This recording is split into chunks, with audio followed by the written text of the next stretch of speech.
So many questions about human history can be answered by a simple photograph. So here are 20 images that will surely enrich your knowledge, understanding, and appreciation of days gone by.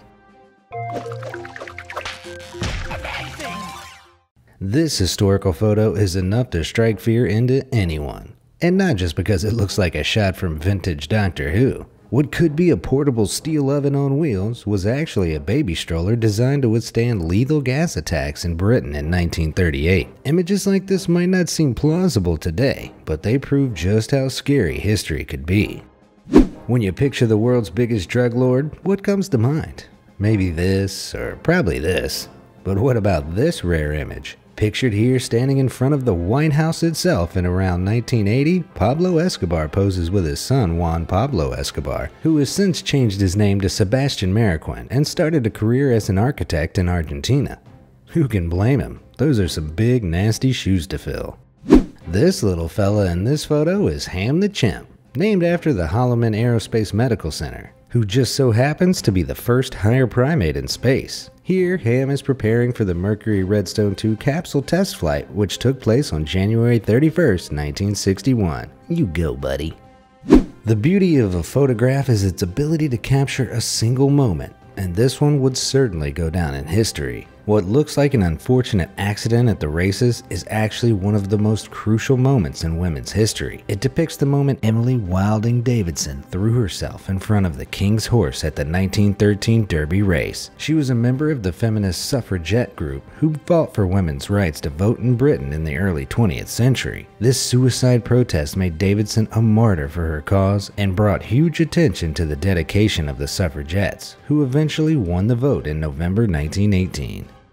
We've all seen plenty of photos of Paris's iconic Eiffel Tower, couples kissing in the evening, tourists attempting to pinch its peak. But what about this dystopian-looking image, which shows the tower during construction in 1887 through 1889? This photo holds a remarkable story because the Eiffel Tower was originally only commissioned as the main exhibit for the World's Fair of 1889, with plans to dismantle it in 1909. But with huge demand for the attraction to stay, plans were officially scrapped, preserving the iconic landmark we know and love today.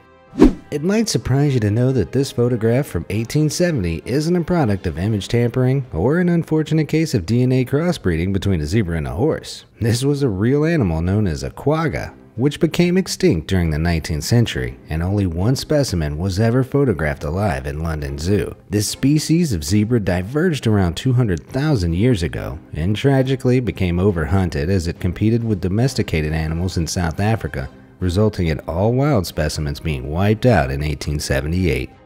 Like the quagga, it takes photographic evidence of a beautiful, long-gone creature like this one to prove that humans are doing irreversible damage to the planet. Photographed here in captivity in 1933, the Tasmanian Tiger, or thylacine, was an apex predator which sat atop the food chain and could open its jaws in an incredible 120 degrees. The animal went extinct primarily due to farmers protecting their livestock, and the last known specimen died after it was shut out of its enclosure at Hobart Zoo, Tasmania, during a heat wave in 1936. This photo might resemble a cardboard costume your parents made for medieval day in preschool, but this suit of body armor from around 1917 was actually a pretty vital bit of kit. Developed for the US Army during World War I by Dr. Guy Otis Brewster, the Brewster body shield was designed to withstand Lewis gun bullets at 2,700 feet per second, about 820 meters per second. The only problem was that the suit was incredibly heavy due to its chrome, nickel, and steel scales, weighing in at around 40 pounds. You definitely weren't getting very far in this thing. Nonetheless, it's crazy to think just how far design has come today. What you're looking at in this photo is a listening device which would allow the stationed individual to focus and detect the sound waves of approaching enemy aircraft through what was known as an acoustic mirror. As this creation was a precursor to radar signals, a listening device like this one worked like a human submarine sonar system, like an impractical and very immobile version of supersonic hearing. Wait. Does this photo show a man surviving a gunshot at close range? Well, kinda. This image from 1923 was taken at a live demonstration of one of the first bulletproof vests trialed in police forces. W.H. Murphy of the Protective Garment Corporation of New York is said to have taken 2 consecutive shots fired by his assistant to the chest at less than 3 meters. without even batting an eyelid. A spike in armed gangster crime during the Great Depression period was enough to convince U.S. law enforcement that bulletproof vests should be seriously considered, but I guess they needed some proof first. What might look like your average vintage barbershop photo actually shows one of history's greatest female pilots getting her last haircut on the brink of her biggest adventure yet. Amelia Earhart had already become the first woman to fly solo over the Atlantic Ocean in 1928, just for the fun of it, in her own words. And in 1937, she was determined to circumnavigate the entire globe too. A matter of months after this photo was captured though, Amelia and her navigator tragically disappeared on the 2nd of July 1937 over the Pacific Ocean, leaving only a mysterious legacy behind. This next image shows the graves of a Catholic woman of nobility, Lady J.C.P.H. Van Afferden, and her Protestant husband, J.W.C. Van Gorkum, Colonel of the Dutch Cavalry and Militia Commissioner in Limburg. These graves might look like two stone cuckoo clocks, but the reason for their unusual design runs far deeper. The couple, who had been married for 38 years, were not permitted to be buried together after their deaths in 1880 and 1888 due to their conflicting religious beliefs and social standings. So their final resting places lie closely on either side of the wall that separates them. Their tombstones were designed to look as if they're holding hands over the wall, and they still stand today, proving that true romance never dies. What you're looking at here is a vending machine in England in 1931, which would dispense an already lit cigarette for a penny. The machine, designed by Black Cat Firework Company, worked much like a car lighter alongside rotating pre-rolled cigarettes, which totally seems like a fire hazard waiting to happen. Thankfully, this machine didn't stick around long, but a similar vending machine dispensing ice-cold whiskey was rolled out in the 1950s and was reportedly a hit in office blocks. It's a shame that one didn't catch on. Photographed in the village of Deg near southern Armenia in 1990, this 106-year-old woman fiercely guards the front of her house by clinging to what looks like an AK-47 rifle. And I don't doubt that she knows how to use it either. Most likely born around 1884, this woman would have lived through the brutal Armenian genocide at the hands of the Turkish government. And as Armenia had also then entered a bloody war with Azerbaijan in 1988, she wasn't taking any chances. One look at this tough old lady should probably put your own problems into perspective.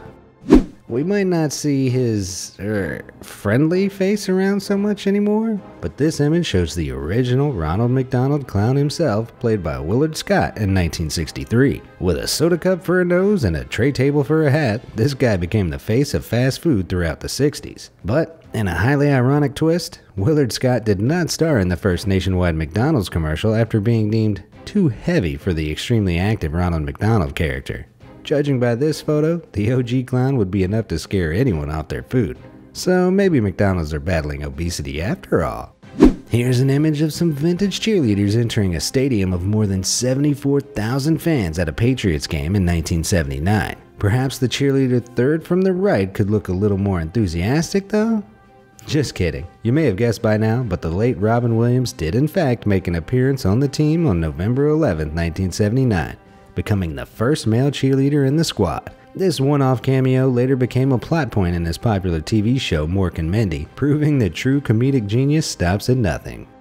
What looks like a world record attempt for the most books read over one summer is actually a far more impressive historical achievement. Pictured here is Margaret Hatfield Hamilton, the director of software engineering for NASA's Apollo space program in 1969, who was largely responsible for sending man to the moon. When she heard NASA were looking for programmers, Hamilton knew she had to sign up against all odds. In this image, she stands beside the mathematical sequence which enabled NASA's Apollo mission to be successful, all of which she wrote out entirely by hand, unknowingly changing the course of human history forever. These determined young ladies are pictured here delivering ice throughout America on September 16, 1918. Following pre-planned ice routes, wagons, carts, or motor trucks were a common sight during a time long before refrigerators became commonplace in every American home. And bulk ice produced from ice harvesting was delivered around the country every day for various uses. As the First World War was at its tail end by the time this image was taken, many American men had been sent to the battlefield, thus leaving the women on the home front to step up and perform various male jobs, which mostly included grueling manual labor like this. But hey, at least they're smiling through. We've all seen a variation of this before, but have you ever stopped to wonder how this iconic staple of Hollywood pop culture was first created? Despite a doctored image circulating in 2016 suggesting that the Metro-Goldwyn-Mayer line was cruelly strapped to a table while filming its iconic roar, which actually turned out to be of a CAT scan from 2005, this historical image is far closer to the truth.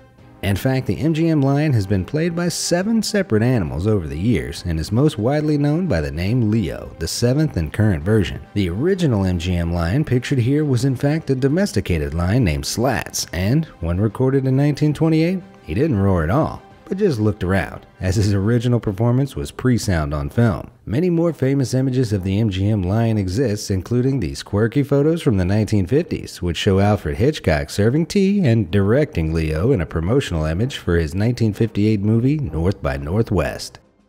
This is one of the most iconic historical photos around, photographed by Alfred Eisenstadt on Victory over Japan Day, or VJ Day, indicating the end of the Second World War in 1945. The image shows a U.S. Navy sailor jubilantly embracing a nearby nurse in Times Square just after the victory news broke. As the faces of the subjects are mostly obscured, many people have claimed to be the iconic couple over the years, and a bronze sculpture of the moment named Unconditional Surrender was even erected in Times Square before the 60th anniversary of V-Day in 2005. Although kissing was reportedly a favorite pose encouraged by media photographers during wartime, various accounts from the occasion have been clear that this was an entirely spontaneous moment, making the lasting legacy of the famous V-Day kiss as a symbol of romance all the more sweet. Were you aware that any of these amazing historical photos existed? And which of these intriguing images from the past taught you the most? Let me know in the comments, and as always, thanks for watching.